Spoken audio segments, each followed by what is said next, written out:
अभिनंदन, आभार और बहुत बहुत स्वागत है दोस्तों रियल न्यूज़ नाम के इस न्यूज़ वाले यूट्यूब चैनल पर। और मैं हूं आप सबका अपना रुपेन आर शाह। 3 जनवरी 2024 अरविंद केजरीवाल जी के लिए तीसरा समन जो दिया गया है, ये उनकी ईडी के सामने पेश होने की तारीख है। उसके पूर्व भी 2 समन दिए गए, लेकिन अलग अलग मुद्दों को लेकर, या फिर ये कहें कि अलग अलग बहाने बनाकर वो ईडी के सामने हाजिर नहीं हुए।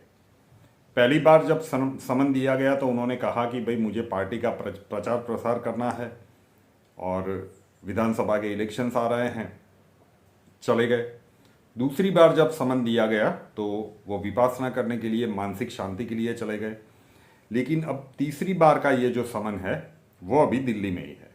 तो क्या वो 3 जनवरी को ईडी के सामने पेश होंगे, ये एक दूसरा सवाल है। लेकिन कभी ना कभी तो उनको ईडी के सामने हाजिर होना पड़ेगा। ये आखिरी दिन तक कुछ भी बोलते नहीं, और जब पेश होने की डेट आती है उस दिन एक चिट्ठी भेज देते हैं। तो वो कल क्या होगा वो कल देखा जाएगा। लेकिन अरविंद केजरीवाल साहब क्यों नहीं जा रहे हैं ईडी के सामने?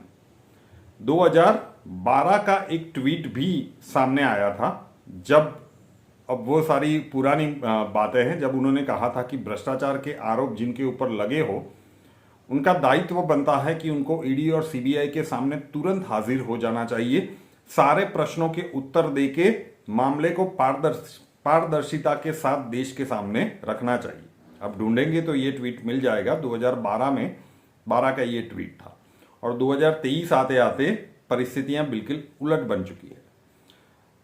तो अगर कल वो जाते हैं, क्यों नहीं जाते? क्योंकि ये पूछताछ जो ईडी की उनके सामने होगी वो शायद थोड़ी सी लंबी होगी, लेकिन जो पहली ओवर फेंकी जाएगी प्रश्नों की, उसमें ही अरविंद केजरीवाल शायद फंस सकते हैं। तो ऐसे कौन से क्वेश्चंस हैं जो ईडी के पास बहुत सारे एविडेंस हो चुके होंगे, बहुत सारे अप्रूवर्स भी हो गए हैं, और सुप्रीम कोर्ट ने भी माना है कि मनी ट्रेल का 338 करोड़ का गफला तो प्रथम दृष्टया दिख रहा है। संजय सिंह हो, मनीष सिसोदिया हो, इन किसी को भी किसी भी कोर्ट से, चाहे लोअर कोर्ट हो, हाई कोर्ट हो या सुप्रीम कोर्ट हो, बहुत जोर लगा रहे हैं, लेकिन बेल नहीं मिल रही है। तो जब ये जाएंगे तो इनको डर सता रहा है कि शायद इनको भी डिटेन कर दिया जाए, क्योंकि अगर सारी कोर्ट से इन लोगों को कोई भी बेल नहीं मिल रही है, मतलब मामला सॉलिड है। तो कौन से क्वेश्चंस है? अब सीधे जाएंगे तो ईडी सामने तथ्य रख देंगे कि ये सब कुछ हमारे पास है, ईडी अपने पत्ते नहीं खोलेगी। जब भी जाएंगे तब पहले अरविंद केजरीवाल से कुछ ऐसे प्रश्न पूछे जाएंगे कि इधर जवाब देंगे तो भी फंसेंगे, उधर जवाब देंगे तो भी फंसेंगे, और अगर गलत जवाब दिया तो फिर एक एक करके उस प्रश्नों के रिलेटेड जो तथ्य है, जो डिजिटल प्रूफ होंगे, जो कन्फेशन होंगे, वो सब रखे जाएंगे। ऐसे व्यक्तियों के साथ उनकी मुलाकात करवाई जाएगी। तो ऐसे कौन से प्रश्न है? 5 प्रश्न तो प्रमुख रूप से ऐसे दिख रहे हैं कि जहां पे अरविंद केजरीवाल को सबसे ज़्यादा डर लग रहा होगा, और शायद ये 5 प्रश्न इनिशियल इंट्रोगेशन में पूछे जाएंगे और वहीं पे केजरीवाल साहब फंसे हुए नजर आएंगे। हो सकता है कि ये किस प्रकार से गतिविधियां चलेगी, अब कौन सी लिस्ट पूछी गई, लेकिन वो कौन से प्रश्न है कि जहां से अरविंद केजरीवाल साहब का ईडी की जो पूछपरछ है, जो भी इंटरोगेशन होगी, उसमें बहुत कठिनाइयां हो सकती है। एक प्रश्न उनके लिए पूछा जाएगा कि ये पॉलिसी बनाई किसने, लीकर पॉलिसी बनाई किसने? आपने बनाई?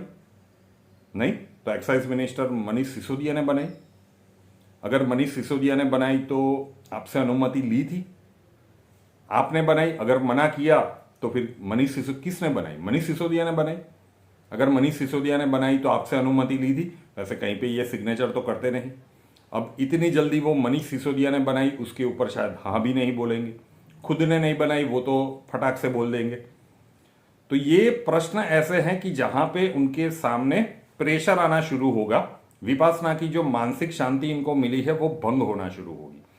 फिर एक क्वेश्चन उनके सामने आ सकता है कि विजय नायर कौन है, क्या रिश्ता है। अलग अलग रूप में दो अलग अलग समय पे दो अलग अलग प्रसंगों पे वो कह चुके हैं। एक बार कहा था कि छोटा मोटा सा कार्यकर्ता है, और दूसरी बार ये कह चुके हैं कि ये आम आदमी पार्टी का बहुत बड़ा नेता है। कोई गवर्नमेंट पोस्ट के ऊपर तो वो है नहीं, फिर भी सरकारी बंगले में रह रहे हैं और दिल्ली के सीएम हाउस के नज़दीक में ही उनका बंगला है। तो क्या रिश्ता है उनका विजय नायर के साथ, ये प्रश्न उनको पूछा जा सकता है, और बहुत ही संजीदगी के साथ पूछा जा सकता है। फैक्ट्स के साथ चीज़ें उनके सामने रखी जा सकती है, यहाँ पे भी फंस सकता है। एक क्वेश्चन ये भी पूछा जा सकता है कि लीकर पॉलिसी जो बदली गई फिर उसे वापस ले लिया गया, बहुत ज़्यादा बवंडर हुआ उसके बाद, तो ये बदलने का आदेश किसने दिया। क्योंकि दिल्ली का जो बिजनेस रूल एक्ट है 1993, उसके अकॉर्डिंग तो कोई भी पॉलिसी बदलनी होती है, चाहे बनाई किसी ने भी हो, लेकिन कंसेंट होना चाहिए दिल्ली के सीएम का। तो जब वो कंसेंट देते हैं कि हाँ भाई ठीक है, आई एग्री, उसके बाद ही उसे बदल दिया जाता है। तो लीकर पॉलिसी बदलने का आदेश किसने दिया। हर बार अरविंद केजरीवाल ये कह सकते हैं कि भाई मैंने नहीं दिया तो किसने दिया। और जब अथॉरिटी आपके पास है तो और कोई कैसे बदल सकता है आपकी कंसेंट के बिना। यहाँ पे भी अरविंद केजरीवाल को जवाब देना भारी पड़ेगा। ये कुछ इनिशियल क्वेश्चंस है, उसके बाद वो सारी चीजें, वो सारे एविडेंस सामने रखे जाएंगे। रियल मैच तो तब शुरू होगा, लेकिन ये जो प्रश्नावली की प्रैक्टिस सेशन है वहीं पे ही अरविंद केजरीवाल साहब फंस सकते हैं। अगर उन्होंने ये कह दिया कि लीकर पॉलिसी बनाने का आदेश मतलब मनीष सिसोदिया ने दिया था, तो जैसे मैंने कहा कि आपसे पूछे बिना बनाई फिर आमने सामने बिठाया जाएगा। बाकी के जो अप्रूवल बन गए हैं, जो मीटिंग में थे, उन सारे व्यक्तियों के साथ भी बिठाया जाएगा, तो झूठ पकड़ा जाएगा। ये आसानी से झूठ बोल के बच नहीं पाएंगे। शायद ऐसा कुछ बोलने गए तो भी उनको सत्य बाहर निकालना पड़ेगा। और उससे भी दो प्रमुख क्वेश्चंस ऐसे हैं जहां पे अरविंद केजरीवाल साहब की मुसीबतें बहुत ही ज्यादा बढ़ सकती है। लीकर कंपनी के जो भी मालिक थे, जो भी उनके मतलब एजेंट्स थे, वो अरविंद केजरीवाल तक कैसे पहुंचे।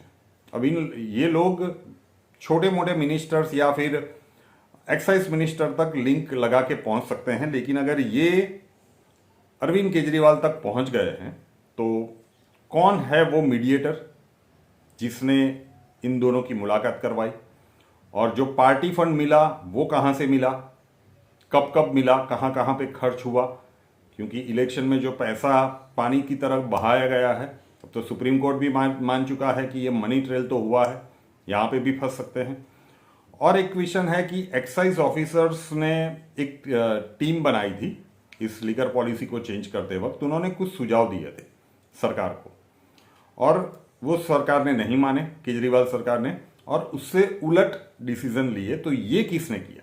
क्योंकि एक्साइज ऑफिसर्स ने को तो कहा था कि दिल्ली सरकार को रेवेन्यू का बहुत बड़ा लॉस हो सकता है, तो जो होलसेल के लाइसेंस हैं वो सरकार अपने पास रखे, और जो प्राइवेट के मतलब रिटेल के लाइसेंस हैं वो प्राइवेट कंपनियों को दे दे।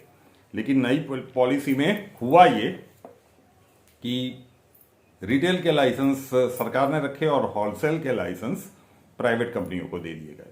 तो ये डिसीजन किसने लिया। ये तो असली पूछताछ शुरू होने से पहले अरविंद केजरीवाल कहीं ना कहीं फंस जाएंगे कि इन्हीं प्रश्नों के उत्तर अगर नहीं दे पाते तो उसके बाद ओरिजिनल जितने भी एविडेंस है वो उनके सामने रखे जाएंगे। हर एक एविडेंस के ऊपर प्रश्न पूछा जाएगा, और ईडी के सामने जो भी बोलते हैं वो प्रूफ हो जाता है, मतलब सीधा उसे स्टेटमेंट ही माना जाता है। आप कोर्ट में फिर मुकर नहीं सकते कि मुझसे प्रेशर में ये दिलवाया गया है। उसके सामने जो भी रिलेटिव व्यक्ति होंगे, रिलेटिव सबूत होंगे, उनके साथ उनका साक्षात्कार करवाया जाएगा। तो ये बहुत सारी चीज वस्तुएं ऐसी है कि असली पूछताछ जब शुरू होगी तथ्यों के साथ, उसके पहले के कुछ प्रश्न ही अरविंद केजरीवाल को बहुत ही ज़्यादा परेशानी में डाल सकते हैं। और ये एक प्रमुख कारण है। शायद वो सोच रहे हो कि अब तीसरी बार भी नहीं जाएंगे। ईडी के सामने एक प्रेशर भी है। अब बहुत सारी चीज़ें ऐसी है, क्योंकि सुप्रीम कोर्ट ने कहा था कि ये जो कुछ भी है ये 6-8 महीनों में तपास करके मतलब छानबीन करके इसे निपटा दीजिए। ये टाल रहे हैं, तो ईडी फिर सुप्रीम कोर्ट जाएगी कि ये जांच में सहयोग नहीं कर रही है, कोर्ट से ये कहेंगी कि आपने तो कहा था कि 6-8 महीनों में निपटाना है, लेकिन ये सहयोग नहीं कर रहे हैं तो हम जांच कैसे करें। और अगर ये सहयोग नहीं करेंगे तो फिर मनीष सिसोदिया और संजय सिंह कोर्ट से ये भी कह सकते हैं कि हमें क्यों पकड़ के रखा है। अगर ईडी को कुछ बातें आगे ही नहीं बढ़ानी है तो हमें क्यों पकड़ के रखा है, हमें बेल क्यों नहीं मिल सकती। तो उसके आधार पे अगर वारंट मिल गया, गैर जमानती वारंट मिल गया, अगर कल पेश नहीं होते हैं तो भी उनकी मुसीबत पड़ेगी। वो उनके घर जाके भी पूछताछ कर सकते हैं और उनको अरेस्ट भी किया जा सकता है। ये सारी कानूनी संभावनाएं हैं और उससे अच्छा ये है कि 3 जनवरी को वो ईडी के सामने पेश हो जाएं और ईमानदारी से, वो कट्टर ईमानदार तो हैं, तो सारे प्रश्नों के उत्तर दे दे। दूध का दूध पानी का पानी हो जाएगा। दिल्ली की सरकार वापिस सुचारू रूप से काम करना शुरू कर देगी। देखते हैं कि 3 जनवरी की सुबह में क्या होता है। एक नई चिट्ठी आती है या फिर अरविंद केजरीवाल साहब खुद प्रकट होते हैं।